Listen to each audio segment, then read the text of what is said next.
বাতৰিলৈ স্বাগতম ষ্টুডিঅ'ত মই পাপৰি আৰু কাইলৈ তৃতীয়বাৰৰ বাবে প্ৰধানমন্ত্ৰী হিচাপে শপত ল'ব নৰেন্দ্ৰ মোদীয়ে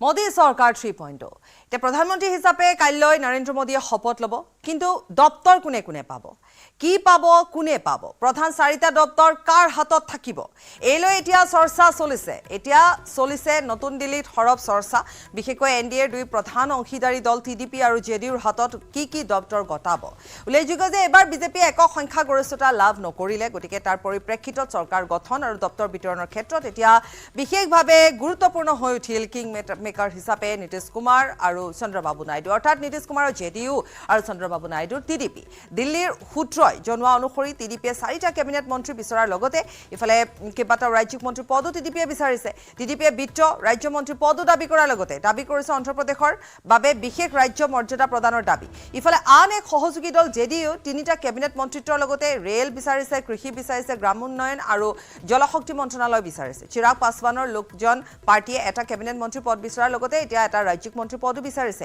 আন মিত্ৰ দলসমূহেও বিভিন্ন দপ্তৰ বিচাৰি আৰ্জি দিছে এনডিএৰ নেতৃত্ব দপ্তৰ বিতৰণৰ ক্ষেত্ৰত প্ৰধানমন্ত্ৰী নৰেন্দ্ৰ মোদীয়ে কি ফৰ্মুলা প্ৰয়োগ কৰে সেয়া সময়ত জানিব পৰা যাব এবাৰ এনডিএ সহযোগী দলসমূহ সন্তুষ্ট কৰি ৰখাটো অন্যতম প্ৰত্যাহ্বান কিন্তু প্ৰধানমন্ত্ৰী মোদীৰ বাবে কাৰণ এইবেলি আমি কৈছোৱে যেহেতু সংখ্যাগৰিষ্ঠতা লাভ নকৰিলে গতিকে তেনে পৰিপ্ৰেক্ষিতত দুয়োটা যিবোৰ সহযোগী দল আছে সেই সহযোগী দলসমূহক কেনেকৈ সন্তুষ্ট কৰি ৰাখিব সেয়া অতি গুৰুত্বপূৰ্ণ দিশ হ'ব নহলে ৰাজনীতিত যিকোনো ঘটনা ঘটিব পাৰে যিকোনো অঘটন ঘটিব পাৰে গতিকে তেনে ক্ষেত্ৰত কেনেকৈ সন্তুষ্ট ৰাখিব দপ্তৰ কাক দিয়া হ'ব তাৰ ওপৰত নিশ্চিতভাৱে এক নতুন ফৰ্মুলা প্ৰয়োগ কৰিব লাগিব বা সেই সন্দৰ্ভত হয়তো এক ক্যালকুলেশন ইতিমধ্যে আৰম্ভ হৈছে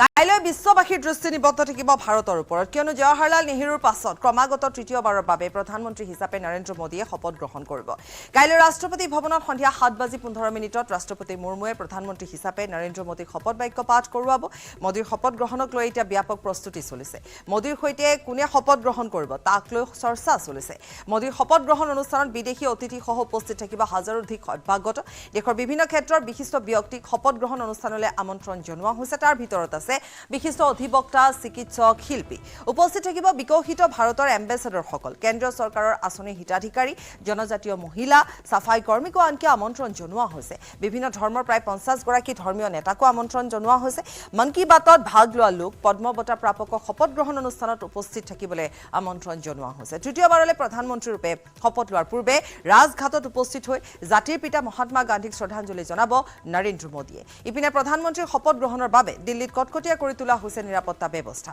ৰাষ্ট্ৰপতি ভৱনত মুঠায়ন কৰা হৈছে অৰ্ধসামৰিক বাহিনীৰ 5টা কোম্পানী এনএজি কমাণ্ডো শপত গ্ৰহণ অনুষ্ঠানত হেন চকু ৰাখিব ড্ৰোন আৰু স্নাইপাৰে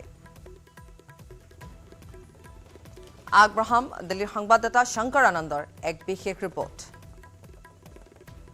9 जून की तारीख प्रधानमंत्री नरेंद्र मोदी के लिए ऐतिहासिक दिन होगा क्योंकि उस दिन लगातार ये तीसरी बार ये प्रधानमंत्री पद का शपथ ग्रहण कार्यक्रम में शामिल होंगे हालांकि जिस तरह से प्रधानमंत्री पद के लिए जिस तरह से पिछले काफी समय से तमाम अपने घटक जो एनडीए के जो घटक दल हैं उनसे लगातार बातचीत चल रही थी और तमाम जो कहा जा सकता है कि उसकी तैयारियां हो चुकी है और प्रधानमंत्री नरेंद्र मोदी जिस तरह से शपथ ग्रहण कार्यक्रम में जब शामिल होंगे तो उससे पहले राष्ट्रपति भवन के आसपास यहाँ पे देखा जा सकता है सुरक्षा व्यवस्था काफी बढ़ाया गया है और इस वक्त में मैं जो संसद भवन के आसपास का जो इलाका है जो कर्तव्य पथ का इलाका है इस इलाके में है और इस इलाके में अगर बात की जाए तो यहाँ पर अतिरिक्त जवानों को तैनात किया जा रहा है ये जो इलाका है पूरा नई दिल्ली का जो इलाका है इसे नो फ्लाइंग जोन घोषित किया गया है यानी कि इस इलाके में बिना इजाजत कोई ना फ्लाई कोई कर सकता है ना ही कोई ड्रोन उड़ा सकता है ना ही किसी भी तरह का संदिग्ध गतिविधियां इस इलाके में कर सकता है इसके साथ ही इस नई दिल्ली रेंज में कई जो होटल्स हैं जो बड़े बड़े होटल्स हैं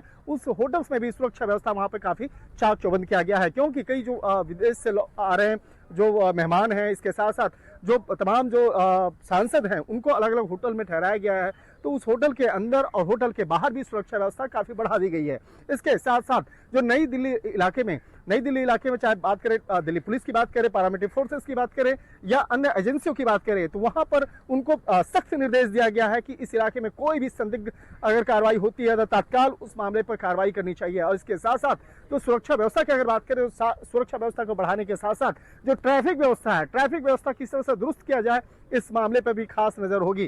तो निश्चित तौर पर कह सकते हैं कि 9 तारीख को जब प्रधानमंत्री नरेंद्र मोदी शपथ ग्रहण करेंगे और जिस तरह से उनके मंत्रिमंडल का आगे विस्तार होगा, इसके लिए एक तरफ से तमाम तैयारियां की जा रही हैं, तो दूसरी तरफ अन्य एजेंसियां, चाहे बात करें खुफिया विभाग की बात करें या अन्य पुलिसिंग व्यवस्था की बात करें, वो तमाम व्यवस्थाएं यहाँ पर तैयारी की जा रही है, उनके द्वारा तमाम व्यवस्थाओं का जायजा लिया जा रहा है। तो निश्चित तौर पर कहा जा सकता है कि 9 तारीख जो है निश्चित तौर पर कई मायनों में ऐतिहासिक तारीख बन सकती है। शंकर आनंद, न्यूज 18, दिल्ली। আৰু ইফালে তৃতীয়বাৰৰ বাবে প্ৰধানমন্ত্ৰী হিচাপে নৰেন্দ্ৰ মোদীৰ শপত গ্ৰহণ অনুষ্ঠানক লৈ এতিয়া সৰ্বতে চৰ্চা চলিছে। একে সময়তে চৰ্চা চলিছে মোদীৰ শপত গ্ৰহণ অনুষ্ঠানত কোন বিদেশী অতিথি উপস্থিত থাকিব। মোদী 3.0 চৰকাৰৰ শপত গ্ৰহণ অনুষ্ঠানত প্ৰথমে চুবুৰীয়া নীতি গ্ৰহণ কৰা হ'ব বুলি ইতিমধ্যে চৰ্চা চলিছে আৰু সেই অনুসৰি শপত গ্ৰহণ অনুষ্ঠানলৈ দক্ষিণ এছিয়াৰ শীৰ্ষ নেতাক আমন্ত্ৰণ জনোৱা হৈছে। শ্ৰীলংকাৰ ৰাষ্ট্ৰপতি ৰনিল বিক্ৰমাসিংঘেক আমন্ত্ৰণ জনোৱা হৈছে। বাংলাদেশৰ প্ৰধানমন্ত্ৰী শ্বেখ হাছিনাক আমন্ত্ৰণ জনোৱা হৈছে। নেপালৰ প্ৰধানমন্ত্ৰী পুষ্পকমল দাহালক আমন্ত্ৰণ জনোৱা হৈছে। ভূটানৰ ৰজা জেগমে খেছাৰ নামগ্যাল ৱাংচুকক আমন্ত্ৰণ জনোৱা হৈছে। মৰিছাছৰ প্ৰধানমন্ত্ৰী প্ৰবীন্দ্ৰ যুগনাথক আমন্ত্ৰণ জনোৱা হৈছে। মালদ্বীপৰ ৰাষ্ট্ৰপতি মহম্মদ মইজুক আমন্ত্ৰণ জনোৱা হৈছে। চিচিলিৰ উপ ৰাষ্ট্ৰপতি আহমদ আফিফক আমন্ত্ৰণ জনোৱা হৈছে। বিদেশী অভ্যাগতসকলৰ তাজ পেলেচ, অবেৰয়, লীলা পেলেচ আৰু ITC মৌৰ্যত বিদেশী অভ্যাগতসকলক থকাৰ ব্যৱস্থা গ্ৰহণ কৰা হৈছে। শপত গ্ৰহণ অনুষ্ঠানত অংশগ্ৰহণৰ বাবে ইতিমধ্যে নতুন দিল্লীত উপস্থিত হৈছেহি বাংলাদেশৰ প্ৰধানমন্ত্ৰী শ্বেখ হাছিনা। আৰু প্ৰধানমন্ত্ৰী মোদীৰ শপত গ্ৰহণক লৈ এতিয়া ব্যাপক উৎকণ্ঠা যে কোনে পাব মোদী মন্ত্ৰীসভাৰ বিগ 4। গৃহ, বিত্ত, প্ৰতিৰক্ষা আৰু বৈদেশিক মন্ত্ৰালয়ক লৈ ব্যাপক জল্পনা কল্পনা চলিছে। অমিত শ্বাহ গৃহ মন্ত্ৰালয়ৰ দায়িত্বত থাকিবনে সেয়া এটা অতি গুৰুত্বপূৰ্ণ প্ৰশ্ন এই মুহূৰ্তত। ইফালে ৰাজনাথ সিঙে কেনেবাকৈ প্ৰতিৰক্ষা দপ্তৰ মন্ত্ৰিত্ব হেৰুৱাব নেকি? TDPয়ে প্ৰতিৰক্ষা দপ্তৰ বিচাৰিছে, কিন্তু বিজেপিয়ে বিগ 4 নিজৰ হাতত ৰখাৰো সম্ভাৱনা অধিক আছে। একে দপ্তৰ লাভ কৰিবনে ইফালে S জয়শংকৰ আৰু নিৰ্মলা সীতাৰমণে? ইতিমধ্যে TTPৰ সৈতে দাম সম্পন্ন হৈছে বিজেপিৰ। TDPয়ে কেন্দ্ৰত পাব এগৰাকী কেবিনেট মন্ত্ৰী। TDPৰ নামত দিয়া হৈছে দুগৰাকী কেন্দ্ৰীয় ৰাজ্যমন্ত্ৰী। চন্দ্ৰবাবু নাইডুৱে বিচাৰিছে লোকসভাৰ অধ্যক্ষৰ পদো। দাবী কৰা ধৰণে অন্ধ্ৰপ্ৰদেশক দিয়া হ'ব বিশেষ পেকেজ। অন্ধ্ৰপ্ৰদেশৰ চৰকাৰত বিজেপিয়ে পাব দুটাকৈ মন্ত্ৰণালয়। একে সময়তে JDUৱে বিচাৰিছে গুৰুত্বপূৰ্ণ দপ্তৰ। ৰেল, গ্ৰামোন্নয়নৰ কেবিনেট দপ্তৰ বিচাৰিছে নীতিশ কুমাৰে। 2 কেবিনেট মন্ত্ৰী, এটা কেন্দ্ৰীয় ৰাজ্যমন্ত্ৰী পদ দাবী কৰিছে JDUৱে। কেন্দ্ৰীয় কেবিনেটত সৰ্বানন্দ সোণোৱালে গুৰুত্বপূৰ্ণ দপ্তৰ পোৱাৰ সম্ভাৱনা আছে। জাহাজ, বন্দৰ, আয়ুষ আদি কেইবাটাও দপ্তৰত সফলতাৰে কাৰ্যনিৰ্বাহ কৰা সৰ্বানন্দ সোণোৱালে এইবাৰো হয়তো গুৰুত্বপূৰ্ণ দপ্তৰ লাভ কৰিব পাৰে। ইফালে মন্ত্ৰিত্ব লাভ কৰিব পাৰে পৰিমল শুক্লবৈদ্যই। আনহাতে অৰুণাচলৰ 2খন আসনতে জয়ী হোৱা ৰাজ্যখনৰ সাংসদ তথা মন্ত্ৰী কিৰেণ ৰিজিজুৱে গুৰুত্বপূৰ্ণ দপ্তৰ পোৱাৰ সম্ভাৱনা আছে।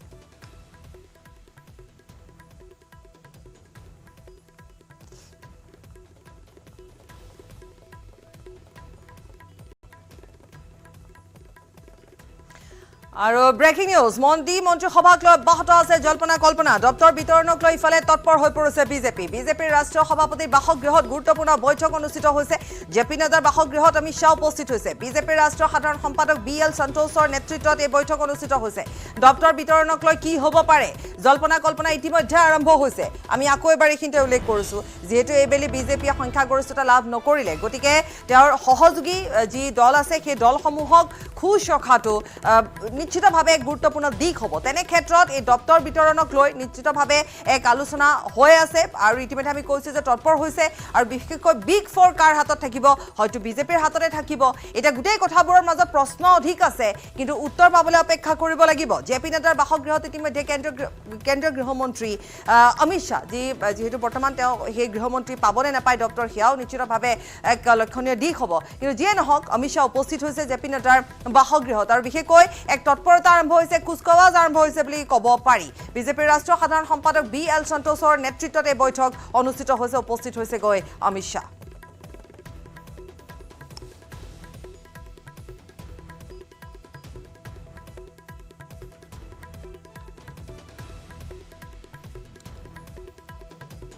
আৰু মিত্ৰ দলৰ কোনে পাব পাৰে মন্ত্ৰিত্ব?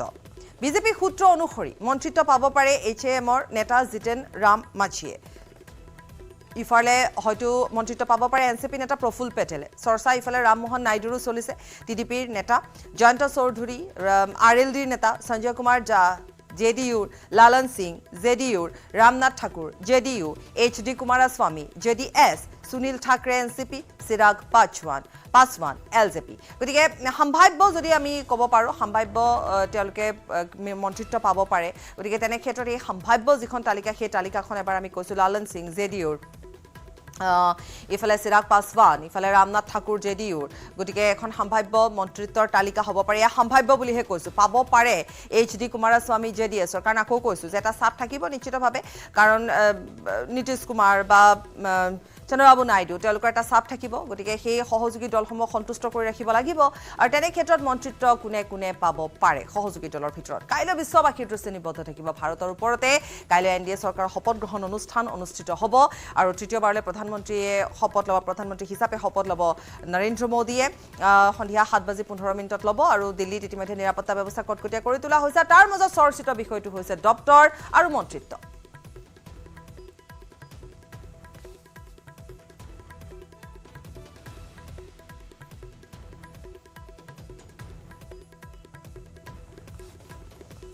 আৰু ঐতিহাসিক শপত গ্ৰহণ অনুষ্ঠান, বিশ্ব নেতা কেইবাগৰাকীও আহিব আৰু তেওঁলোকক থকাৰ বা যেনেকুৱা ধৰণৰ ব্যৱস্থা কৰা হৈছে সেই অভ্যাগতসকলক আমন্ত্ৰণ কৰাৰ পিছত তেওঁলোকক থকাৰ ব্যৱস্থাখিনিৰ কথা আমি কৈছোঁৱে। ইতিমধ্যে ক'ত ক'ত তেওঁলোকক ৰখা হ'ব, চুবুৰীয়া কেনেধৰণে প্ৰথমতে আমন্ত্ৰণ জনোৱা হৈছে বা অগ্ৰাধিকাৰ দিয়া হ'ব, সেইসমূহ ইতিমধ্যে সবিস্তাৰে কোৱা হৈছে।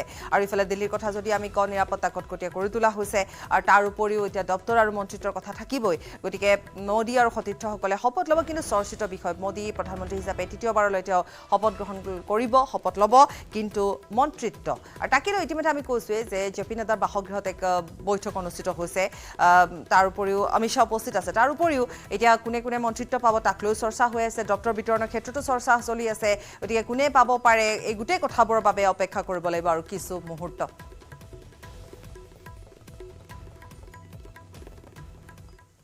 আৰু ইফালে প্ৰধানমন্ত্ৰী নৰেন্দ্ৰ মোদীৰ শপত গ্ৰহণৰ এদিন পূৰ্বে CWC সমিতি আৰু নৱনিৰ্বাচিত সাংসদসহ কংগ্ৰেছৰ সংসদীয় দলৰ এখন বৈঠক অনুষ্ঠিত হৈছে। পুৱা 11 বজাত দলৰ মুৰব্বী মল্লিকাৰ্জুন খৰ্গেৰ অধ্যক্ষতাত অনুষ্ঠিত CWCৰ বৈঠকত বিৰোধী দলপতি কোন হ'ব সেই সন্দৰ্ভত আলোচনা হোৱাৰ সম্ভাৱনা আছে। সভাখন দিল্লীৰ অশোকা হোটেলত অনুষ্ঠিত হৈছে। তেলেংগানাৰ মুখ্যমন্ত্ৰী ৰেৱান্তা ৰেড্ডীয়ে ৰাহুল গান্ধীকে বিৰোধী দলপতি হ'ব লাগে বুলি ইতিমধ্যে মত ব্যক্ত কৰিছে। সভাখনত কংগ্ৰেছৰ মুৰব্বী মল্লিকাৰ্জুন খৰ্গেৰ লগতে সোনিয়া গান্ধীৰ লগতে দলৰ সাধাৰণ সম্পাদক প্ৰিয়ংকা গান্ধী বদ্ৰাও উপস্থিত আছে। এখন গুৰুত্বপূৰ্ণ বৈঠক অনুষ্ঠিত হৈছে CWCৰ। মল্লিকাৰ্জুন খৰ্গেৰ নেতৃত্বত CWCৰ এই গুৰুত্বপূৰ্ণ বৈঠক আমি কৈছোঁৱে যে আজিয়ে যিহেতু কংগ্ৰেছৰ সংসদীয় সমিতিৰ বৈঠক অনুষ্ঠিত হৈছে আৰু চূড়ান্ত সিদ্ধান্ত গ্ৰহণ কৰা হ'ব যে বিৰোধী দলপতি কোন হ'ব। राहुल गांधी को संसद में विपक्ष का नेता का जो पद है वो लेना चाहिए ताकि सड़क से संसद तक वो PM मोदी से टकराते दिखे। आपका क्या मानना है? तो 140 करोड़ जनता की जो मांग है, हमारा भी वही मांग है। Rahul Gandhi ji has to take position as a leader of opposition, क्योंकि ये 10 साल से नरेंद्र मोदी जी सरकार जो किसानों के खिलाफ आवाज़ उठाए, बेरोज़गारी में धोखा दिए, ऐसे सब सारे जनता को जो धोखा दिए, ये सब सारे मौके पे राहुल गांधी जी ने जिम्मेदारी उठाए। ये किसानों के लिए, बेरोज़गार युवता के लिए, महिलाओं के लिए राहुल गांधी लगातार लड़ते रहा है। तो इसीलिए आज के तारीख में आप लोगों को कोई सवाल करने का कोई आपको मौका भी नहीं मिलेगा। प्रधानमंत्री मोदी ने कल संसदीय दल की बैठक में कहा कि जिन राज्यों में कांग्रेस जीत कर आई है आपके राज काबिनेट में, वहाँ भी हमने बहुत अच्छा प्रदर्शन किया, लोग जान गए हैं। वहाँ पर भी आपके शासन में 1 साल में भी आप लोगों ने मांग पूरी नहीं की, इसलिए मैंडेट दिया है। वो उनके पूरा आंकड़े पता नहीं होगा। तेलंगाना में उन लोगों को 4 थे, इस बार 8 मिले। पिछले बार हमको 3 था, इस बार 8 मिले। और असेंबलियों में भी हम लोगों को पिछले बार सरकार बनाया जब 64 असेंबलीज में हमको मेजॉरिटी आए थे। इस बार 64 + 1 असेंबली बाई इलेक्शन आए तो वो भी हम जीत लिया, अभी 65 हो गए। और पिछले बार असेंबली इलेक्शन में हमको 39.5 वोटिंग शेयर मिला था। इस बार 41% वोटिंग शेयर मिले थे हमारे सरकार को। क्योंकि ये केयर बेर का संघ है केला और बेर एक साथ नहीं रहेंगे, और एक साथ रहेंगे तो फटेगा केला। तो इनकी स्थिति यही है। भाई ये तो संसदीय दल का विशेषाधिकार है, वो लोग तय करेंगे और उम्मीद करना चाहिए वो बने। जो चुनाव परिणाम उसकी समीक्षा होगी, इंडिया गठबंधन की सराहना की जाएगी और आगे की रणनीति बनाई जाएगी। हिमाचल में क्योंकि आप लोग एक भी सीट नहीं जीत पाए सर, आपके लिए बड़ा कठिन। हिमाचल में हम 4 विधानसभा सीट जीते हैं, हमारी सरकार वहाँ सुरक्षित हो गई है। राहुल गांधी को एलओपी के तौर पे आप देख रहे हैं सर, रूप में देख रहे हैं उनको, एलओपी को रूप में देख रहे हैं? नहीं, वो तो राहुल जी को तय करना है। हम सब तो चाहते हैं राहुल जी सब चीज, सारे पदभार, जितने भी पदभार ग्रहण करें पार्लियामेंट में, लेकिन हम ये देखते हैं कि वो क्या निर्णय करते हैं, उनके ऊपर छोड़ना चाहिए। सारे मुद्दे पे राहुल गांधी जी ने नेतृत्व लिया है और सदन वो लोकतंत्र का मंदिर है जहाँ पे जनता का विषय उठाया जाता है, और जनता का विषय हमेशा, चाहे नीट के मामले में हो, चाहे स्टॉक मार्केट स्कैम के मामले में हो, राहुल गांधी जी ने उठाया है। सर एक बात ये भी है, तीसरी बार मोदी सरकार शपथ ले रही है, मोदी जी शपथ लेंगे। एनडीए का नाम आप लोगों ने दिया है कि नीतीश और नायडू डेवलपमेंट अलायंस, और मिड टर्म पोल की बात देखिए, अगर आप उत्तर प्रदेश का भी अगर आप मतदान देखें तो उत्तर प्रदेश के लोगों ने प्रधानमंत्री नरेंद्र मोदी जी को नकारा है। रायबरेली का जो मार्जिन है वो वाराणसी के मार्जिन से ज्यादा है। इसलिए मुझे अपेक्षा ये है कि नरेंद्र मोदी जी 5 साल प्रधानमंत्री के पद पर नहीं रहने वाले। इस वक्त में बात करते हैं कि ऐसे सांसद से जो देश में सबसे ज्यादा मतों से विजय हुए। इस वक्त में हमारे साथ में मैं जानना चाहूंगा, जो खुशी है जिस तरह से तमाम देखा जा सकता है, आपके चेहरे पे महसूस किया जा सकता है, इसमें आप क्या मानते हैं, किस तरह से आपका जन समर्थन मिला, किस तरह से आपके इलाके में ये प्यार मिला है? न्यूज़ 18 है ना, आप न्यूज़ 18 को हम शुक्रिया अदा करते हैं, क्योंकि अभी तक ये जो हम 1 नंबर पे है वो कहने के लिए भी हम लोग आपको ढूंढना पड़ता है। कोई टीवी ने हमको सेकंड दिखाता है, कोई एक थर्ड दिखाता है, लेकिन इलेक्शन कमीशन ऑफ इंडिया ने दिखाया है कि हम फर्स्ट है, क्योंकि हम असम से है, क्योंकि हम कांग्रेस से है, इसीलिए कुछ करके हमको सेकंड थर्ड कर पाएगा, यही इसमें लगा हुआ है। हम न्यूज़ 18 को धन्यवाद देते हैं कि आप कम से कम हमको रिकॉग्निशन दिया एज पर election commission result. Thank you very much. हमें कांग्रेस उम्मीदवार है, और ये हम आपको बोलने से बाकी सब चैनल ने एक साथ हम बोलेंगे, लेकिन ये हम जरूर बोलेंगे जे ये हमारा जो कंस्टिट्यूंसी है, हम इस बार 6 दफ़ा इलेक्शन लड़े हैं। पहले 2001 में, 2006 में, 2011, 2016, 2021, 2024। 2001 में कांग्रेस का लहर था असम में, तरुण गोगोई जी चीफ मिनिस्टर था, हम जीत के आए थे। उस समय हिमंता बिस्वा शर्मा जो अभी बीजेपी का चीफ मिनिस्टर है, असम का चीफ मिनिस्टर है, वो भी लड़े थे। कांग्रेस का लहर में हम लोग 2001 भी जीता, 2006 में भी जीता, 2011 भी जीता, लेकिन 2016 में बीजेपी की लहर आ गया था। उस अगेंस्ट द वेव हमारा कहने का मतलब था। 2016 में भी हम एक असेंबली कंस्टिट्यूंसी से हम जीत के आया। 2021 में भी हम जीत के आया अगेंस्ट दी वेव जब बीजेपी था। लेकिन यहाँ में जो बड़ा लीडर है हिमंता बिस्वा शर्मा मुख्यमंत्री, वो कांग्रेस का लहर में 2001, 2006, 2011 में जीत के आया था। लेकिन जब बीजेपी का हवा आ गया था ना, वो उस समय वो बीजेपी में चला गया था। जहाँ पल्ला भारी है वहाँ में उठ जाता है, लेकिन दिल्ली में तो वही लीडर है। हम लोग को तो जानते ही नहीं है आप लोग। आज ढूंढ के हमको आप ढूंढ के आपको क्या बोलते हैं ना हिंदी में, लेकिन लोग बोलने दीजिए, लोग तो जानते हैं। जमीन पे लगा हुआ आदमी है ना, हम ना जमीन ने दिखा दिया, जमीन पे देखा हमको। आज तो कहने दीजिए हमको भैया, लेकिन आप लोग तो कहीं नहीं जानते। हम लोग 6 दफा अगेंस्ट द वेव। सिर्फ इस बार कौन हारा? बदरुद्दीन अजमल, जो एक वहां में एक हिमंता बिस्वा शर्मा का दोस्त है। ये हम नहीं कह रहे, हिमंता बिस्वा शर्मा खुद हिंदी चैनल में कह रहे थे जो बदरुद्दीन अजमल जी का साथ हमारा बहुत अच्छा दोस्ती है। वो बोल रहा था क्यों दोस्ती है, जो एक्सट्रीम कम्युनल ये एक बात बोलेगा, ये एक बात करेगा, पोल्यूटेट कर देगा आदमी का जो लगे हुए बात है उनको छोड़ के इस कम्युनल बात करके एटमोसफियर खराब करके वो लोग फायदा लेगा। ये अभी असम में खत्म हो जाए। बदरुद्दीन अजमल एक कैंडिडेट नहीं है। बदरुद्दीन अजमल एक पार्टी का चीफ है और हिमंता बिस्वा शर्मा का दोस्त है। आप देखिए हिमंता बिस्वा शर्मा कल आपको देखा है, इतना मन खराब कभी नहीं देखा। वो एकदम मन ऐसा क्यों, वो ऐसा नहीं है कि डिब्रूगढ़ में उसका कंस्टिट्यूंसी से जीता है बीजेपी, उसके लिए इतना खुशी नहीं है जितना दुख उसका दोस्त बदरुद्दीन अजमल हारने का उसका दुख है, क्योंकि वो जानते हैं बदरुद्दीन अजमल हार गया मतलब 2026 में वो हमें कांग्रेस का नेतृत्व में आएगा। और एक बात करना है, आप लोग तो जानते हैं कि हम अभी थोड़ा बहुत अब लेने के लिए हमको जब जान गया कि हम सारा इंडिया में ज़्यादा वोट से जीता, हमको ढूंढ के लाया।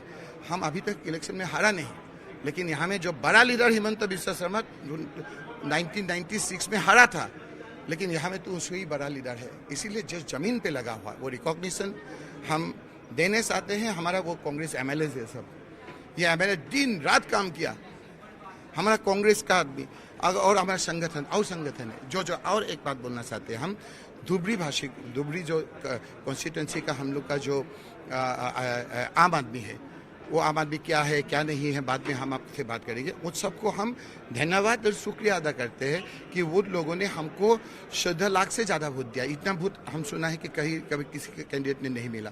10,12,000 वोट से हम जीता, उससे ज़्यादा। हाँ, ये हम धुबरी वासी को धन्यवाद देते हैं जो हमको वोट दिया, जो वोट नहीं दिया सबको लेके हम लोग चलेंगे। आपको भी बधाई देते हैं, कम से कम आप पहले बोला कि हम सबसे ज़्यादा वोट मिला, धन्यवाद, शुक्रिया। सर इसमें एक सवाल और हम जानना चाहेंगे, जिस तरह से जनता का समर्थन मिला, प्यार मिला, ये दो ऐसे सबसे बड़े जो आपका एक इशू होगा जिसको आप सबसे पहले अपने इलाके में पूरा करना चाहेंगे, अपने जनता के लिए पूरा करना चाहेंगे, तो दो ऐसे सबसे बड़े इशू कौन से हैं? हम जरा दूसरा किस्म का आदमी है। 5 स्टार होटल में आप जो बोल रहे हैं ये ज़मीन पे लगा वाला पैसा नहीं है। ये कंस्टिट्यूंसी ऐसा है, हम एक अगर समस्या का बारे में बोलेंगे तो दूसरा कंस्टिट्यूंसी बोलेगा कि हमारा ऊपर नज़र नहीं दे रहे। ऐसा कंस्टिट्यूंसी है, एक पंचायत से एक पंचायत जाने के लिए पानी से जाना पड़ता है, तो एक कंस्टिट्यूंसी का आदमी सोचेगा कि आप हमारा समस्या का बारे में बोल दिया, हमारा समस्या में, इसीलिए मैं वो एक पूछ रहा था, कॉमन जो समस्या है उसमें आप लोग को आपका जरिए हम रिक्वेस्ट करते हैं वो दिखाइए जो इरोजन प्रॉब्लम है। हम लोग का यहाँ में जितना नदी है, नदी हमारा हम आसाम में नदी नहीं है, नद है, मेल, ब्रह्मपुत्र मेल, वो इरोजन करता है। यहाँ में फ्लैट, असम का लोग हमारा धुबरी कंस्टिट्यूंसी में फ्लैट का इतना नहीं डरते हैं।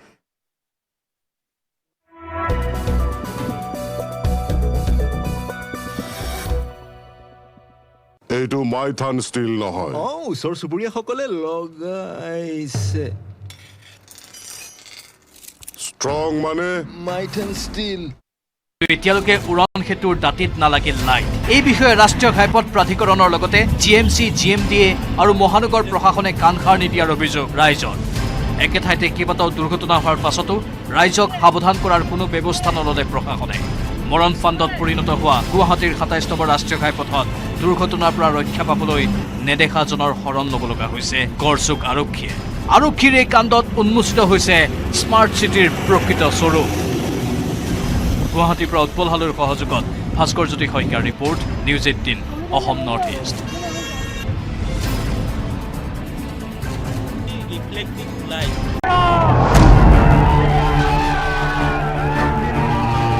যোৰহাট জিলাৰ 4টা বিধানসভা সমষ্টিতেই লোকসভা নিৰ্বাচনত কংগ্ৰেছৰ প্ৰাৰ্থীগৰাকীয়ে মুঠ 90,000তকৈ অধিক ভোটত জয়ী হোৱা ঘটনাই তীব্ৰ প্ৰতিক্ৰিয়াৰ সৃষ্টি কৰিছে বিজেপিৰ ভিতৰ চৰা। জ্যেষ্ঠ কংগ্ৰেছ নেতা ৰাণা গোস্বামীৰ বিজেপিত যোগদানৰ পিছতো সামান্য কৰি এটাৰ সমানো প্ৰভাৱ নপৰিল ফলাফলত। আনকি বাঘা বাঘা নেতাৰ প্ৰচাৰো অথলে গ'ল। ফলাফল ঘোষণাৰ পিছতে যোৰহাট জিলা বিজেপিৰ সভাপতিগৰাকীয়ে স্বীকাৰ কৰিলে জিলা বিজেপিৰ সাংগঠনিক দুৰ্বলতাৰ কথা। আমিও মানুহমুখী ৰাজনীতি কৰা মানুহ, গতিকে মানুহে কোনে কেতিয়া কাক কি ধৰণৰ গুৰুত্ব দিয়ে, গতিকে আৱেগত কিছু কথা আজি যোৰহাট জিলাত হৈছে এটা কিছু পৰিমাণে, আৰু কিছু ক্ষেত্ৰত আমাৰো ভুল আছে, আমি নকওঁ, আমিও আমাৰ পৰিচালনাত আমাৰ ভুল আছে, আমি সেইবিলাক পৰ্যালোচনা কৰিম। আনুষ্ঠানিক কৈফিয়ত দিয়াৰ পূৰ্বে আত্মমন্থন কৰি জিলা বিজেপিৰ সভাপতিগৰাকীয়ে ব্যাখ্যা কৰিলে পৰাজয়ৰ আঁৰৰ কাৰণসমূহ।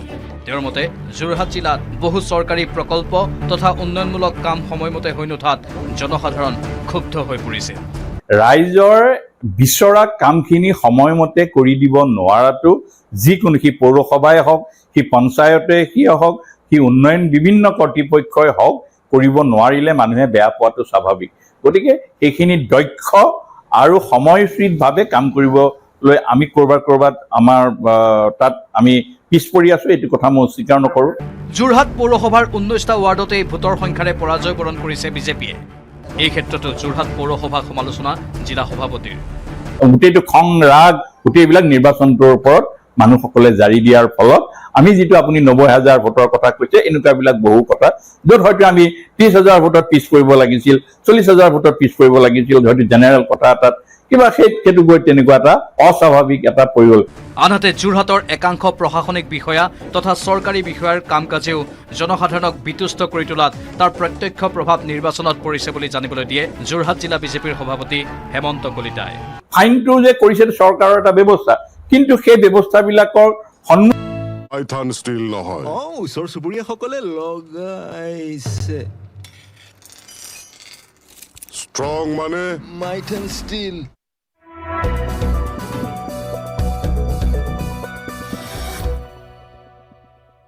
হয়, তেতিয়া নিৰ্বাচনটো যেতিয়াও সন্মুখত থাকে তেতিয়া এইবিলাকৰ কথাবিলাক অকণমান প্ৰশাসনে ভালদৰে চাব লাগে, যিটো কথাই আমাক যথেষ্ট অসুবিধা পেলালে যোৰহাট জিলাত। আনহাতে ৰাণা গোস্বামীৰ বিজেপিত যোগদানে একাংশ বিজেপি নেতাক ক্ষুব্ধ কৰি তোলা কথাটোৱেও যোৰহাটত চৰ্চা লাভ কৰিছে। সময়ে কোনটো কামত কাক কেনেকে ব্যৱহাৰ কৰিব লাগে সেইটো কথা নেতৃত্বয়ো বুজিব লাগিব বা তেখেতেও বুজিব লাগিব। গতিকে ভোটৰ অংকত মই যদি জানো যে মই আমুক জেগালৈ গ'লে মই ভোট বৃদ্ধি হ'ব, মোক কোনোবাই নিৰ্দেশ দিব নালাগে, মই আপুনি সেই জেগালৈ গৈ মই তাত কৰিম। কিন্তু যদি আনুষ্ঠানিকতাৰ মাজত যদি আমি ৰাজনীতি কৰিবলৈ যাওঁ তেনেহ'লে নহয়। যোৰহাটত বিজেপিৰ পৰাজয়ৰ পিছত এতিয়া ইটোৰ পিছত সিটো ভুল দেখিবলৈ লৈছে দলীয় নেতৃত্বই। পিছে সময়ত এইবোৰ দেখা হ'লে হয়তো পৰিণতিয়েই হৈ পৰিলহেঁতেন অন্য। যোৰহাট জিলা বিজেপিত যে সংঘাত আছে সেই কথা পুনৰ পোহৰলৈ আনিছে এটা ফেচবুক পোষ্টে। নিৰ্বাচনৰ ফলাফল ঘোষণাৰ পিছতে 3গৰাকী লোকে গুৰুলকৈ মাৰ খোৱাৰ কথা ছ'চিয়েল মিডিয়াত প্ৰকাশ কৰিছে এগৰাকী বিজেপিৰ কৰ্মীয়ে। এই পোষ্টটোতে আকৌ মন্তব্য দিছে জ্যেষ্ঠ বিজেপি নেতা ঈশ্বৰ প্ৰসন্ন বৰদলৈ। যোৰহাটত ক'লা ল'ৰা, বগা ল'ৰা আৰু এগৰাকী অনা অসমীয়া লোকক প্ৰহাৰ কৰা বুলি প্ৰচাৰ চলোৱা এই ফেচবুক পোষ্টে বিজেপিৰ ভিতৰচৰাত তীব্ৰ প্ৰতিক্ৰিয়াৰ সৃষ্টি কৰিছে। যোৰহাটৰ পৰা Gautam Bora, news 18 Assam north east.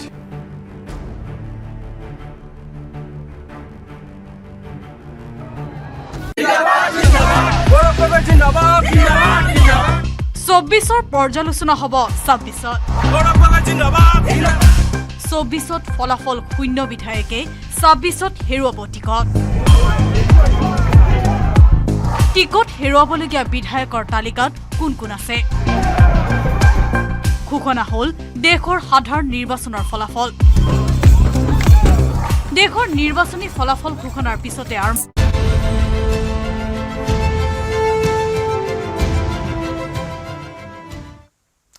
আৰু কাইলৈ বিশ্ববাসীৰ দৃষ্টি নিবদ্ধ থাকিব ভাৰতৰ ওপৰত, কিয়নো জৱাহৰ নেহৰুৰ পিছত জৱাহৰলাল নেহৰুৰ পাছত ক্ৰমাগত তৃতীয়বাৰৰ বাবে প্ৰধানমন্ত্ৰী হিচাপে নৰেন্দ্ৰ মোদীয়ে শপত গ্ৰহণ কৰিব। আৰু কাইলৈ ৰাষ্ট্ৰপতি ভৱনত সন্ধিয়া 7:15 ৰাষ্ট্ৰপতি দ্ৰৌপদী মুৰ্মুৱে প্ৰধানমন্ত্ৰী হিচাপে নৰেন্দ্ৰ মোদীক শপত বাক্য পাঠ কৰোৱাব। মোদীৰ শপত গ্ৰহণক লৈ এতিয়া ব্যাপক প্ৰস্তুতি চলিছে, চৰ্চাও চলিছে। মোদীৰ সৈতে কোনে শপত গ্ৰহণ কৰিব তাক লৈ এতিয়া ব্যাপক চৰ্চা। মোদীৰ শপত গ্ৰহণ অনুষ্ঠানত বিদেশী অতিথিসহ উপস্থিত থাকিব হাজাৰৰ অধিক অভ্যাগত। দেশৰ বিভিন্ন ক্ষেত্ৰৰ বিশিষ্ট ব্যক্তিক শপত গ্ৰহণ অনুষ্ঠানলৈ আমন্ত্ৰণ জনোৱা হৈছে। তাৰ ভিতৰত আছে বিশিষ্ট অধিবক্তা, চিকিৎসক, শিল্পী। উপস্থিত থাকিব বিকশিত ভাৰতৰ এম্বেচাডৰসকল, কেন্দ্ৰীয় চৰকাৰৰ আঁচনিৰ হিতাধিকাৰী, জনজাতীয় মহিলা, চাফাই কৰ্মীকো আমন্ত্ৰণ জনোৱা হৈছে। বিভিন্ন ধৰ্মৰ প্ৰায় 50গৰাকী ধৰ্মীয় নেতাক আমন্ত্ৰণ জনোৱা হৈছে। মন কী বাতত ভাগ লোৱা লোক, পদ্ম বঁটা প্ৰাপককো শপত গ্ৰহণ অনুষ্ঠানত উপস্থিত থাকিবলৈ আমন্ত্ৰণ জনোৱা হৈছে। তৃতীয়বাৰলৈ প্ৰধানমন্ত্ৰীৰূপে শপত লোৱাৰ পূৰ্বে ৰাজঘাটত উপস্থিত হৈ জাতিৰ পিতা মহাত্মা গান্ধীক শ্ৰদ্ধাঞ্জলি জনাব নৰেন্দ্ৰ মোদীয়ে। ইপিনে প্ৰধানমন্ত্ৰীৰ শপত গ্ৰহণৰ বাবে দিল্লীত কটকটীয়া কৰি তোলা হৈছে নিৰাপত্তা ব্যৱস্থা। ৰাষ্ট্ৰপতি ভৱনত মোতায়েন কৰা হৈছে অৰ্ধসামৰিক বাহিনীৰ 5টা কোম্পানী, NSG কমাণ্ডো। শপত গ্ৰহণ অনুষ্ঠানত খেন চকু ৰাখিব ড্ৰোন আৰু স্নাইপাৰে।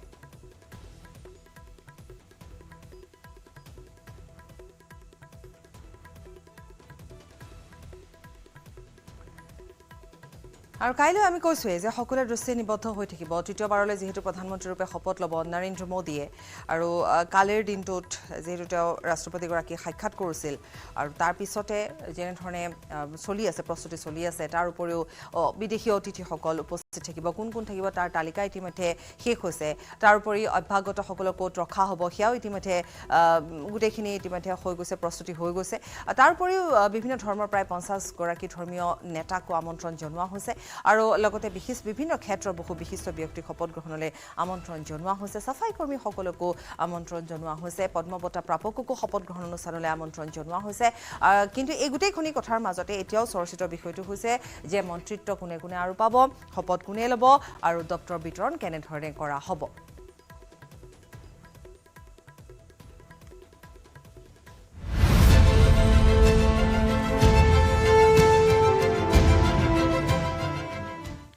আৰু তৃতীয়বাৰৰ বাবে প্ৰধানমন্ত্ৰী হিচাপে নৰেন্দ্ৰ মোদীৰ শপত গ্ৰহণ অনুষ্ঠানক লৈ এতিয়া সৰ্বতে চৰ্চা চলিছে একে সময়তে চৰ্চা চলিছে মোদীৰ শপত গ্ৰহণ অনুষ্ঠানত কোন বিদেশী অতিথি উপস্থিত থাকিব মোদী 3.0 চৰকাৰৰ শপত গ্ৰহণ অনুষ্ঠানত প্ৰথমে চুবুৰীয়া নীতি গ্ৰহণ কৰা হ'ব বুলি চৰ্চা চলিছে আৰু সেই অনুসৰি শপত গ্ৰহণ অনুষ্ঠানলৈ দক্ষিণ এছিয়াৰ শীৰ্ষ নেতাক আমন্ত্ৰণ জনোৱা হৈছে শপত গ্ৰহণ অনুষ্ঠানত অংশগ্ৰহণৰ বাবে দিল্লীত উপস্থিত হৈছে বাংলাদেশৰ প্ৰধানমন্ত্ৰী শেখ হাছিনা দিল্লীত মণিপুৰী কৃষ্টি সংস্কৃতিৰে উষ্ম আদৰণি জনালে বাংলাদেশৰ প্ৰধানমন্ত্ৰী গৰাকী বাংলাদেশৰ প্ৰধানমন্ত্ৰী শেখ হাছিনাৰ লগতে শপত গ্ৰহণ অনুষ্ঠানলৈ আমন্ত্ৰণ জনোৱা হৈছে শ্ৰীলংকাৰ ৰাষ্ট্ৰপতি ৰনিল বিক্ৰমাসিংঘেক নেপালৰ প্ৰধানমন্ত্ৰী পুষ্পকমল দাহালক আমন্ত্ৰণ জনোৱা হৈছে ভূটানৰ ৰজা জেগমে খেছৰ নামগ্যাল ৱাংচুকক আমন্ত্ৰণ জনোৱা হৈছে মৰিছাছৰ প্ৰধানমন্ত্ৰী প্ৰবীন্দ যুগনাথক আমন্ত্ৰণ জনোৱা হৈছে মালদ্বীপৰ ৰাষ্ট্ৰপতি মহম্মদ মুইজুক আমন্ত্ৰণ জনোৱা হৈছে চিচিলিৰ উপ ৰাষ্ট্ৰপতি আহমদ আফিফক আমন্ত্ৰণ জনোৱা হৈছে বিদেশী অভ্যাগতসকলক তাজ পেলেচ অবেৰয় লীলা পেলেচ আৰু ITC মৰ্যাত বিদেশী অভ্যাগতসকলক থকাৰ ব্যৱস্থা কৰা হৈছে আৰু কেনেধৰণে অভ্যাগতসকলক আদৰা হৈছে সেয়া দেখুৱাইছোঁ আমি এয়া শেখ হাছিনাক যেনেধৰণে আদৰণি জনোৱা হৈছে আৰু তেওঁক বিমানবন্দৰতে আদৰণি জনোৱা হৈছে কৃষ্টি সংস্কৃতিৰ মাজেৰে মণিপুৰী কৃষ্টি সংস্কৃতিৰ মাজেৰে তেখেতক আমন্ত্ৰণ জনোৱা হৈছে আৰু ঠিক তেনেধৰণেৰে প্ৰত্যেকগৰাকী অভ্যাগতকে এনেকৈ আদৰণি জনোৱা হ'ব তাৰ উপৰিও কাইলৈ দক্ষিণ এছিয়াৰ শীৰ্ষ নেতাসকলক আমন্ত্ৰণ জনোৱা হৈছে যি চুবুৰীয়া ৰীতি ইতিমধ্যে অৱলম্বন কৰা হৈছে শ্ৰীলংকাৰ ৰাষ্ট্ৰপতি আহিব তেওঁক ৰনিল বিক্ৰমাসিংঘেক আমন্ত্ৰণ জনোৱা হৈছে ইতিমধ্যে বাংলাদেশৰ প্ৰধানমন্ত্ৰী শেখ হাছিনাক আমন্ত্ৰণ জনোৱা হৈছে আদৰণি জনোৱা হৈছে সেয়া আমি দেখুৱাইছোৱে আৰু সমান্তৰালভাৱে যেহেতু সকলোৰে দৃষ্টি নিবদ্ধ থাকিব সমগ্ৰ বিশ্বৰ দৃষ্টি নিবদ্ধ থাকিব গতিকে এয়া চিচিলিৰ উপ ৰাষ্ট্ৰপতি আহমদ আফিফকো আমন্ত্ৰণ জনোৱা হৈছে আমাৰ হাতত থকা কিছু ভিজুৱেলছ আমি দেখুৱাইছোঁ শেখ হাছিনা এয়া তেওঁ বিমানবন্দৰত উপস্থিত হৈছেহি গতিকে প্ৰথমে চুবুৰীয়া নীতিয়ে অৱলম্বন কৰা হৈছে সেই অনুপাতে অহা হৈছে তাৰ উপৰিও আমি কৈছোৱে যে দক্ষিণ এছিয়াৰ শীৰ্ষ নেতাসকলক শপত গ্ৰহণত আমন্ত্ৰণ জনোৱাৰ উপৰিও বিদেশৰো অতিথিসকলক আহিব অভ্যাগতসকল আহিব আৰু বিভিন্ন ক্ষেত্ৰৰ বিশিষ্ট ব্যক্তিক শপত গ্ৰহণলৈ অনুষ্ঠানলৈ আমন্ত্ৰণ জনোৱা হৈছে পদ্ম বঁটা প্ৰাপকৰ পৰা সাফাই কৰ্মীলৈকে সকলোকে আমন্ত্ৰণ জনোৱা হৈছে বাংলাদেশৰ প্ৰধানমন্ত্ৰীগৰাকী উপস্থিত হৈছেহি নেপালৰ প্ৰধানমন্ত্ৰী পুষ্পকমল দাহালকো আমন্ত্ৰণ জনোৱা হৈছে চিচিলিৰ উপ ৰাষ্ট্ৰপতি আহমদ আফিফক আমন্ত্ৰণ জনোৱা হৈছে তৃতীয়বাৰৰ বাবে প্ৰধানমন্ত্ৰীৰূপে শপত ল'ব নৰেন্দ্ৰ মোদীয়ে সন্ধিয়া 7:15 তেওঁ শপত ল'ব দিল্লীত ইতিমধ্যে নিৰাপত্তাও কটকটীয়া কৰি তোলা হৈছে আৰু তাৰ মাজত বিমানবন্দৰৰ কিছু ভিজুৱেলছ আমি দেখুৱাই গৈছোঁ এয়া মণিপুৰী কৃষ্টি সংস্কৃতি নৃত্যৰ মাজেৰে শেখ হাছিনাক আদৰা হৈছে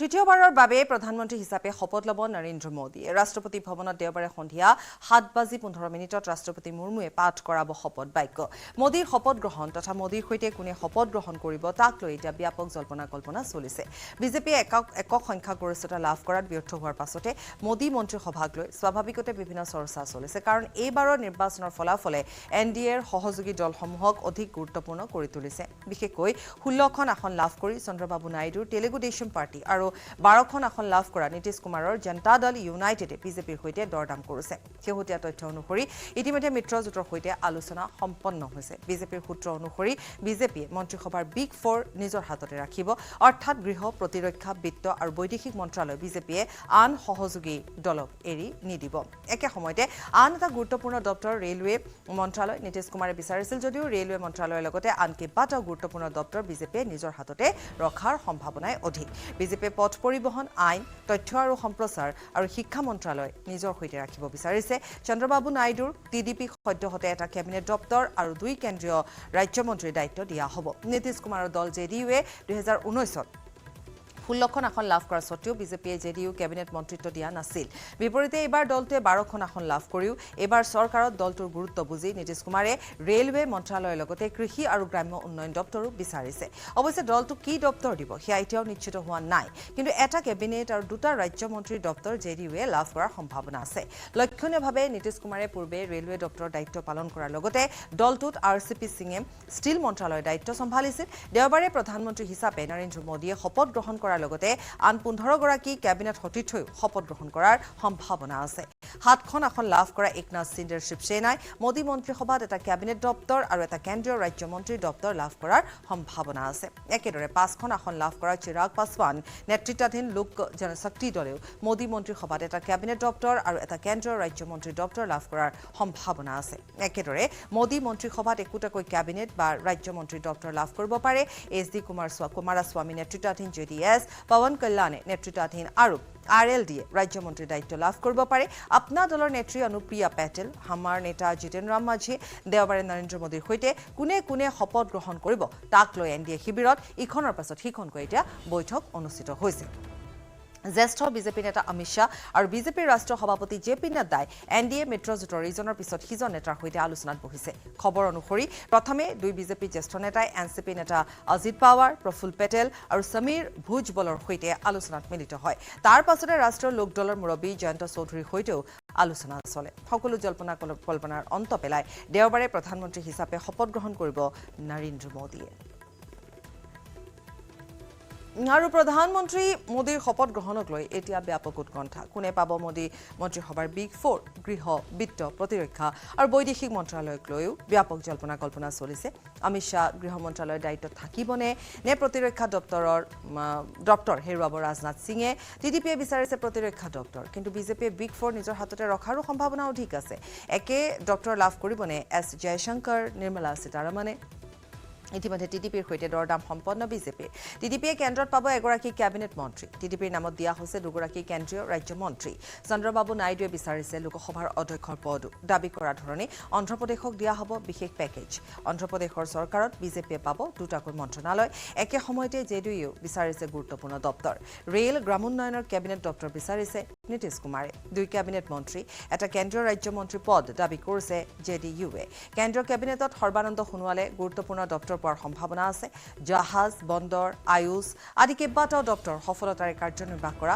সৰ্বানন্দ সোণোৱালে এইবাৰো লাভ কৰিব পাৰে গুৰুত্বপূৰ্ণ দপ্তৰ মন্ত্ৰিত্ব লাভ কৰিব পাৰে পৰিমল শুক্লবৈদ্যই ইপিনে অৰুণাচলৰ 2খন আসনতে জয়ী হোৱা ৰাজ্যখনৰ সাংসদ তথা মন্ত্ৰী কিৰেণ ৰিজিজুৱে গুৰুত্বপূৰ্ণ দপ্তৰ পোৱাৰো সম্ভাৱনা আছে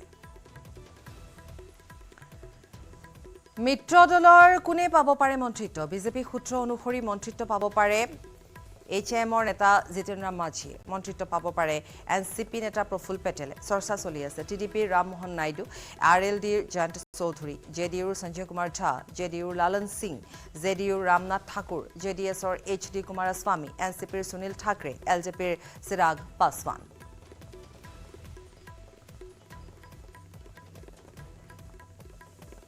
আৰু মোদী মন্ত্ৰীসভাত কোন কোন থাকিব পাৰে এতিয়া সম্ভাৱ্য এখন তালিকাৰ কথা আমি কৈ আছো কিন্তু মোদীৰ মন্ত্ৰীসভাত কোন থাকিব পাৰে কোনে পাব পাৰে মন্ত্ৰিত্ব বা ডক্টৰ কেনেধৰণে বিতৰণ কৰা হ'ব বা যি ধৰণে আমি কৈছো যে সংখ্যাগৰিষ্ঠতা লাভ নকৰাৰ ফলত বিজেপিৰ সহযোগী দলসমূহৰ গুৰুত্ব অধিক থাকিব বা সন্তুষ্ট কৰি ৰাখিব লাগিব তেনে ক্ষেত্ৰত বিগ 4ৰ চৰ্চা চলি আছে এতিয়া বিগ 4 কাৰ হাতত থাকিব পাৰে আৰু গৃহমন্ত্ৰী মন্ত্ৰিত্ব আকৌ অমিত শ্বাহে পাবনে নে প্ৰতিৰক্ষা দপ্তৰ ৰাজনাথ সিঙে পাবনে এনেধৰণৰ বহু জল্পনা কল্পনাৰ মাজতে অৱশ্যে সৰ্বানন্দ সোণোৱালে এটা ভাল পদবী পোৱাৰ সম্ভাৱনা আছে গতিকে ভাল ডক্টৰ পাব মন্ত্ৰিত্ব পোৱাৰ সম্ভাৱনা আছে ইফালে তালিকাত যদি আমি চাওঁ চিৰাগ পাছৱানো আছে গতিকে কাইলৈ এনডিএ চৰকাৰৰ শপত গ্ৰহণ অনুষ্ঠান গতিকে তেনে ক্ষেত্ৰত এই শপত গ্ৰহণ অনুষ্ঠানত এইসমূহ বিষয়ও যথেষ্টখিনি চৰ্চিত বিষয় হৈ পৰিছে তাৰ ভিতৰত এনচিপিৰ প্ৰফুল পেটেলৰ নামো আছে কিন্তু তথাপিতো সূত্ৰ অনুসৰি বিজেপিৰ হাততে বিগ ফ'ৰ থকাৰ সম্ভাৱনা আছে ৰামমোহন নাইডু মোদী মন্ত্ৰীসভাৰ তালিকাত টিডিপিৰ নেতা ৰামমোহন নাইডুৰ কথা আহি পৰিছে RLDৰ জয়ন্ত চৌধুৰীৰ কথা আহি পৰিছে গতিকে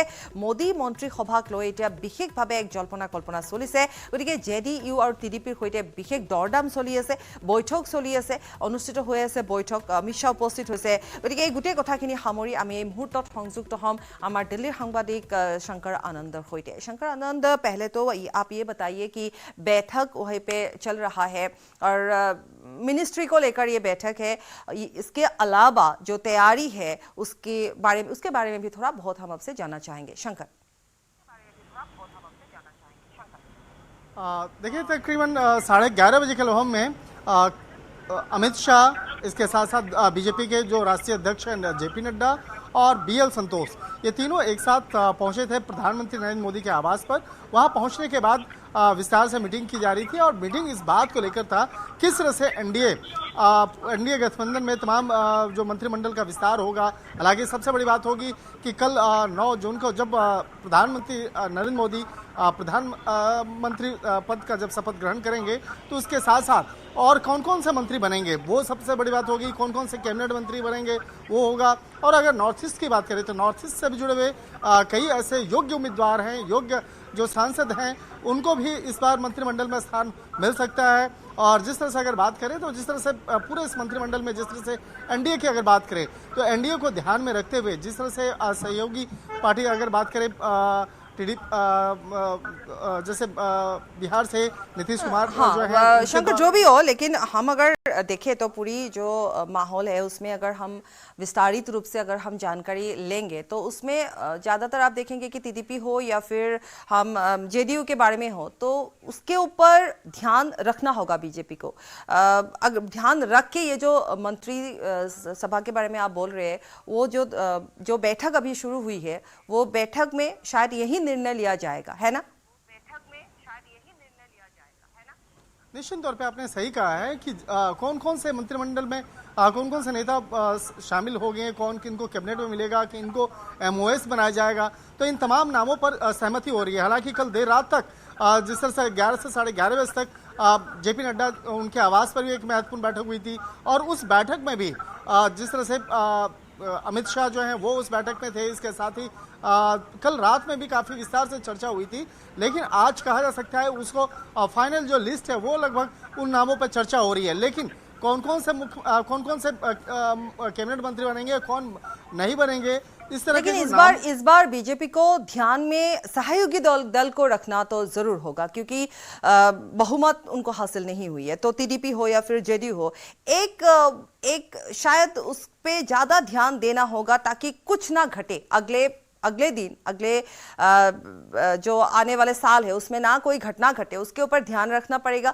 तो ये इतनी आसान नहीं होगी और दूसरी बात ये है कि जो मंत्रिमंडल के बारे में आप बता रहे हैं तो नॉर्थ ईस्ट के बारे में भी आप बता रहे हैं कि उसके ऊपर भी बहुत ज़्यादा अहमियत दिया जाएगा नॉर्थ ईस्ट के ऊपर भी और एक बात आज जो बैठक अभी हो रही है उसमें शायद मोहर मारा जाएगा कि ये इनको ये मंत्रित्व मिलेगी और एक बात मैं एक ही साथ आपको क्वेश्चन कर रही हूँ बिग फोर के बारे में कुछ पता चला आपको बिग फोर किसके हाथ में रहेगा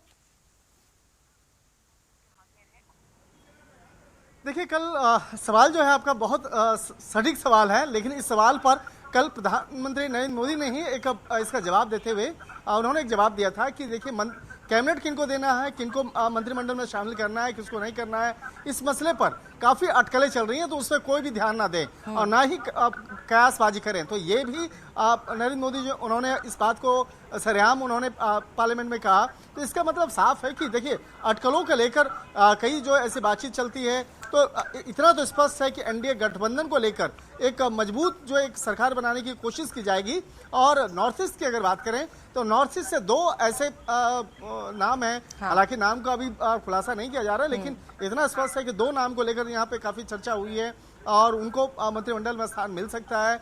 और एक तरह से कह सकते हैं कि नामों की फहरिस्त पर आज काफ़ी विस्तार से चर्चा हो रही है और थोड़ी देर के बाद हो सकता है अंतिम मुहर भी लग जाए। और उसके बाद कल जब शपथ ग्रहण कार्यक्रम होगा तो उसमें कुछ लोगों का नाम का ऐलान होगा, लेकिन बाद में बाकी जो मंत्री हैं उनका नाम बाद में ऐलान होगा। कल कैबिनेट से जुड़े हुए कुछ मंत्रियों का नाम जो है ऐलान हो सकता है, जिसमें कि विशेष तौर पर प्रधानमंत्री के साथ साथ कौन गृह मंत्री बनेंगे, कौन डिफेंस मिनिस्टर बनेंगे, तो उनके नाम का ऐलान हो सकता है। और बाकी जो मंत्री हैं उनके नाम का ऐलान बाद में होगा। जैसे जैसे लिस्ट में उनका नाम होगा, जो फहरिस्त तैयार की जा रही है, उसके बाद उन लोगों को मंत्रिमंडल में जिनको शामिल करना है उन्हें औपचारिक तौर पर जानकारी दी जाएगी और जानकारी देने के बाद उन्हें शपथ ग्रहण कार्यक्रम में बुलाया जाएगा। तो एक तरह से कह सकते हैं कि आज अगर नॉर्थ ईस्ट की बात करें तो नॉर्थ ईस्ट से जुड़े हुए कई जो लोकसभा सांसद हैं, खासकर का एनडीए के जो सदस्य हैं, आज वो भी आज दिल्ली में मंथन कर रहे हैं, चर्चाएं कर रहे हैं और हर कोई इस बात का इंतजार कर रहा है कि आखिर नंबर किसका आएगा, कौन कैबिनेट में आ सकते हैं, कौन एमओएस बन सकते हैं। इस बात को लेकर चर्चाएं जरूर चल रही हैं और इस बात को लेकर कहा जा सकता है राजधानी दिल्ली का जो पारा है वो काफ़ी गर्माता हुआ नजर आ रहा है। लेकिन जिस तरह से राजनीतिक गलियारों के सूत्र की अगर बात करें तो दो नामों को लेकर चर्चा चल रही है, लेकिन यहाँ पर हमें इंतजार करना होगा जब इस मामले पर औपचारिक तौर पर उन नामों की बारे में औपचारिक तौर पर जानकारी दी जाएगी। एक तरह से कह सकते हैं कि देर शाम तक इस मामले में तमाम जानकारी निकल के सामने आ सकती है। शंकर, देर शाम तक हमें रुकना होगा, हमें इंतजार करना पड़ेगा। और आपने कहा कि दिल्ली का पारा अभी भारी है, बहुत ये होना ही है। जबकि और एक बात हम जानना चाहेंगे, क्योंकि औपचारिक तौर पर अभी हम कुछ बता नहीं सकते कि किनको कौन सी दफ्तर मिलेगी, कौन सी ये मंत्रिमंडल में कौन कौन शामिल होंगे, जो भी हो, लेकिन उसके ऊपर ध्यान रखेंगे। अब हम आएंगे जिन जिनको इन्वाइट किया जा रहा है, जो गेस्ट है, तो ये गेस्ट लिस्ट के बारे में थोड़ा बहुत आपसे और जानना चाहेंगे।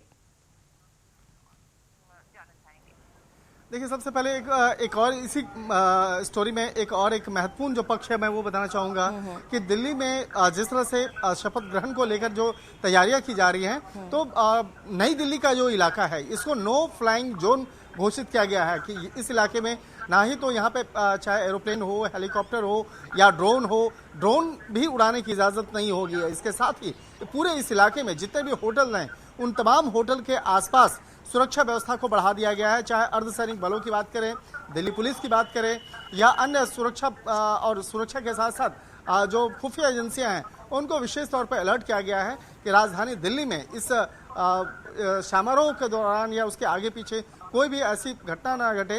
इसलिए राजधानी दिल्ली के खास तौर पर जो नई दिल्ली का जो इलाका है यहाँ पर सुरक्षा व्यवस्था काफ़ी बढ़ा दी गई है। और इसके साथ साथ जो सुरक्षा व्यवस्था बढ़ाने के साथ साथ जो होटल हैं, होटल के अंदर में भी जो सादे कपड़े में कई खुफिया विभाग और अन्य एजेंसियों से जुड़े हुए जो जांच अधिकारी हैं उनको तैनात किया गया है, जिससे कि काफ़ी जो ऐसे मेहमान जो विदेश से आए हैं और प्रधानमंत्री के शपथ ग्रहण कार्यक्रम में शामिल होने के लिए, शिरकत करने के लिए वो आए हैं, तो उनकी सुरक्षा व्यवस्था पुख्ता हो। इसके साथ साथ जिस होटल में सांसदों को ठहराया गया है उन या जिनके संभावना बनी है कि वो मंत्री या कैबिनेट मंत्री बन सकते हैं, तो उनको जहाँ पे ठहराया गया है वहाँ की सुरक्षा व्यवस्था को काफ़ी बढ़ाया गया है। तो एक तरह से कह सकते हैं कि दिल्ली का जो राजनीतिक पारा है वो काफ़ी आज गर्माता हुआ नजर आ रहा है। एक तरफ से मौसम, दूसरी तरफ देखा जाए कि राजनीतिक पारा जो है इस वजह से गर्माता जा रहा है कि कौन बनेगा मंत्री और किसको स्थान मिलेगा, किसको नहीं मिलेगा, इस बात को लेकर जिस तरह से चर्चाएं चल रही हैं, तो इस वजह से राजधानी दिल्ली में काफ़ी चर्चाएं हो रही हैं। हालांकि देर शाम तक इस मामले में औपचारिक तौर पर जानकारी साझा की जा सकती है और जानकारी साझा करने के बाद तमाम जो कैंडिडेट हैं उन कैंडिडेट को जब बताया जाएगा कि आपको आना है और आपको शपथ ग्रहण कार्यक्रम में शामिल होना है, तो उससे ही उन तमाम जो नेताओं के मार्फत से ही नामों की जो घोषणा है वो हो सकती है। जी शुक्रिया आनंद। এয়া আছিল সাংবাদিক আনন্দ আৰু তেওঁ ইতিমধ্যে কৈছে যে কেনেকুৱা ধৰণৰ এটা পৰিৱেশ বৰ্তমান দিল্লীত চলি আছে, চৰ্চা চলি আছে আৰু এক প্ৰকাৰ চাবলৈ গ'লে সুৰক্ষা ব্যৱস্থা ক'তো যাতে কোনো ধৰণৰ খুঁত ৰৈ নাযায় তাৰ বাবে বিশেষ ব্যৱস্থা গ্ৰহণ কৰা হৈছে, হোটেলসমূহত বিশেষ ব্যৱস্থা গ্ৰহণ কৰা হৈছে। কিন্তু এতিয়াও যিহেতু বৈঠক অনুষ্ঠিত হৈ আছে, গতিকে নিশ্চিতভাৱে গোটেই কথাখিনি হয়তো আজি সন্ধিয়াৰ ভাগলৈ পোহৰলৈ আহিবও পাৰে, নাহিবও পাৰে, হয়তো কাইলৈ দিনটোলৈ অপেক্ষা কৰিব লগা হ'ব পাৰে। সকলোৱে অপেক্ষা কৰি আছে আচলতে মন্ত্ৰিত্ব কোনে কোনে পাব বা কোনে কোনে স্থান পাব গতিকে গোটেই কথাখিনিৰ ওপৰত বৰ্তমান তাত মন্থন চলি আছে বৈঠক চলি আছে আৰু ইয়াৰ পিছতে এখন নিশ্চিত তালিকা নিশ্চিতভাৱে তেওঁলোকে আনুষ্ঠানিকভাৱে ঘোষণা কৰিব কিন্তু প্ৰধানমন্ত্ৰীগৰাকীয়ে কৈছে যে যি ধৰণে এটা বাৰ্তা বাহিৰত ওলাই আছে যেনেধৰণে মানুহে অনুমান কৰিছে সেই সমূহৰ ওপৰত বিশ্বাস কৰিব নালাগে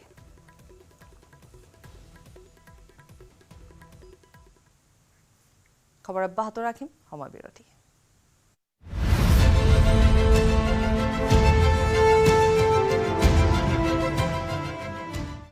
এইটো মাইথান ষ্টীল নহয় ওচৰ চুবুৰীয়াসকলে লগাইছে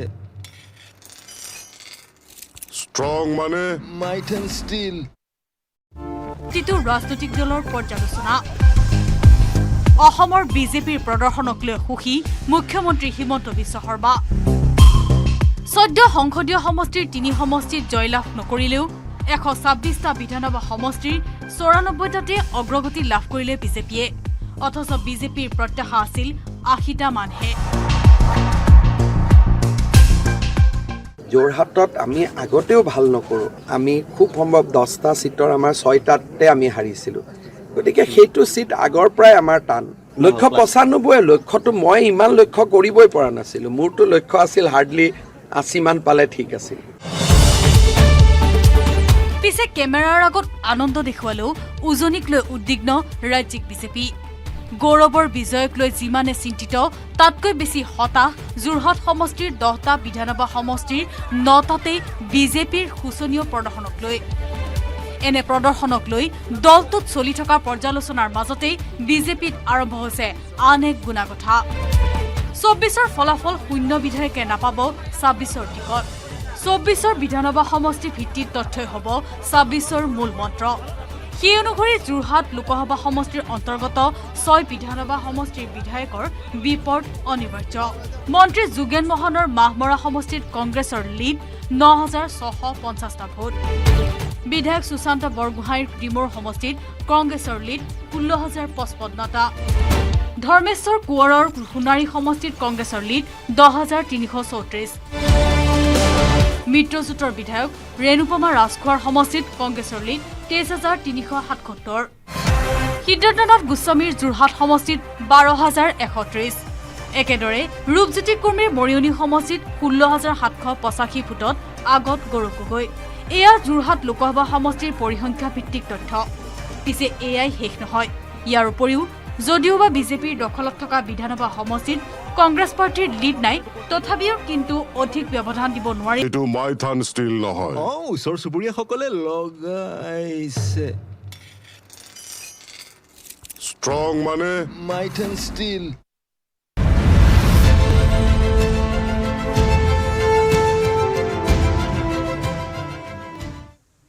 আৰু দিল্লীৰ পৰা অযোধ্যাত উপস্থিত হৈছেহি অসমৰ মুখ্যমন্ত্ৰী হিমন্ত বিশ্ব শৰ্মা ৰাম মন্দিৰ দৰ্শন কৰিবলৈ অযোধ্যাত উপস্থিত হৈছে অসমৰ মুখ্যমন্ত্ৰীগৰাকী মুখ্যমন্ত্ৰী হিমন্ত বিশ্ব শৰ্মা সংগ দিছে পুত্ৰ নন্দিল বিধায়ক তৰংগ গগৈ সাংসদ দিলীপ শইকীয়াই ৰামলালাৰ চৰণত সেৱা জনাই পুনৰ দিল্লীলৈ উভতি যাব মুখ্যমন্ত্ৰীগৰাকী কাইলৈ এনডিএ চৰকাৰ তথা প্ৰধানমন্ত্ৰীৰ শপত গ্ৰহণ অনুষ্ঠানত অংশগ্ৰহণ কৰিব অসমৰ মুখ্যমন্ত্ৰীগৰাকীয়ে তেওঁ ৰামলালা প্ৰতিষ্ঠা কৰাৰ পিছত যিহেতু উপস্থিত হোৱা নাছিল অযোধ্যাত অৱশ্যে সেই সময়ছোৱাত পৰৱৰ্তী সময়ত কিছুদিন পূৰ্বে তাত পত্নীৰ নেকি ভূঞা শৰ্মাক দেখিবলৈ পোৱা গৈছিলে আৰু সেয়া অৱশ্যে বেলেগ এটা বিশেষ এটা উদ্দেশ্যৰ বাবে কিন্তু এতিয়া মুখ্যমন্ত্ৰীগৰাকীয়ে পুত্ৰসহ তেওঁ তাত উপস্থিত হৈছে লগতে দিলীপ শইকীয়াও উপস্থিত আছে তৰংগ গগৈ উপস্থিত আছে আৰু এয়া অযোধ্যাত উপস্থিত হৈছেগৈ অসমৰ মুখ্যমন্ত্ৰীগৰাকী দিল্লীৰ পৰা তেওঁ ইয়ালৈ আহিছে অযোধ্যালৈ আহিছে আৰু তাৰ পিছতে পুনৰ তেওঁ দিল্লীলৈ বুলি উৰা মাৰিব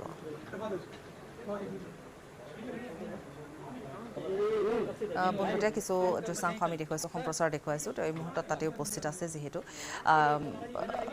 আৰু ৰাম মন্দিৰৰ যি অভ্যৰ্থনা কক্ষ তাত উপস্থিত আছে আৰু মন্দিৰত পূজা অৰ্চনা কৰি ওলাই অহাৰো কিছু ভিজুৱেলছ আমি দেখুৱাইছোঁ ভিতৰ ভাগৰ দৃশ্যাংশ এয়া আৰু তাৰপিছত বাহিৰলৈ তেওঁ ওলাই আহিছে পুত্ৰ তেওঁৰ সৈতে আছে তেওঁলোকে পূজা অৰ্চনা কৰি এতিয়া তাত আছে তাৰ পৰা পোনে পোনে আকৌ দিল্লীলৈ যাবগৈ দিল্লীত কাইলৈ যিহেতু বিশেষ আমি কৈছোঁ শপত গ্ৰহণ অনুষ্ঠান আছে বিশেষ দিন এটা ঐতিহাসিক দিন তাত উপস্থিত হ'ব ভাষ্য আহিছে আগবঢ়াম रामलाला आशीर्वाद मांग रहा हूँ कि बहुत बढ़िया कार्यकाल हो मोदी जी का 5 साल में भारत का वैभव और बढ़े हम विश्व गुरु बने जिस प्रकार से इस बार जो भव्य राम मंदिर का निर्माण हुआ ऐसे में इस बार जो चुनाव रहा, राम मंदिर कितना प्रभाव? देखिए, राम मंदिर का प्रभाव तो पूरा देश में रहा, लेकिन राम मंदिर चुनाव मुद्दा नहीं बन सकता। ये तो हमारे एक संघर्ष था, संघर्ष में हम लोग जीते, राम मंदिर बने, हिंदू का देश का गौरव बढ़ा। लेकिन चुनाव का साथ उनका बहुत ज़्यादा रिलेशन है, ये मैं नहीं मानता हूँ। चुनाव तो और बहुत ज़्यादा लोकल इश्यूज रहता है, बहुत सारे कुछ होते हैं, तो चुनाव छोड़ दीजिए। लेकिन हर दिन जो जितना लोग रामलाला का दर्शन करने आ रहा है, इसी से ही आप रामलाला का प्रभाव देखिए। सर, विभिन्न राज्यों का अतिथि भवन स्थापना है, उत्तराखंड राज्य ऐसा है जिसमें पहले जमीन थी, तो क्या हमारा भी बातचीत चल रहा है। इस साल हमारा 1 लाख लोग रामलाला का दर्शन के लिए आएगा सरकारी खर्चा में। आप मतलब आसाम से हमारा सरकार 1 लाख लोगों को सरकारी खर्चा में अयोध्या भेजेगा रामलाला का दर्शन के लिए। अतिथि भवन कब तक बन? अतिथि भवन भी बन जाएगा, लेकिन फिलहाल मेरा यही है कि जितना लोगों का रामलाला का दर्शन करने का मन है, बहुत लोग आर्थिक स्थिति ऐसा नहीं है कि दर्शन खुद कर पाए, तो हम लोग थोड़ा फैसिलिटेट कर दूंगा, लोगों का दर्शन हो जाएगा। शपथ ग्रहण में यहाँ से मोदी जी के लिए क्या लेके जा रहे हैं? मैं तो कुछ ले जाने का मेरा अधिकार नहीं है। रामलाला का पास आशीर्वाद मांगूंगा, रामलाला आशीर्वाद करेगा। हमारा क्या है, हम ले जाने के लिए या दे जाने के लिए हमारा पास क्या है? सर, लोकसभा सीट हारने के बाद बीजेपी में लगातार कई लोग हैं, नहीं आना चाहिए। देखिए, पहला बात है, लोकसभा चुनाव हम हारे नहीं है। 3 बार देश में प्रधानमंत्री बनने का जो एक बहुत बड़ा सम्मान है, वो किसको मिला है? मोदी जी को ही मिला है, और तो किसी को नहीं मिला है। पहले नेहरू जी थे, उसका बाद किसको मिला है? मोदी जी को मिला है। माइथन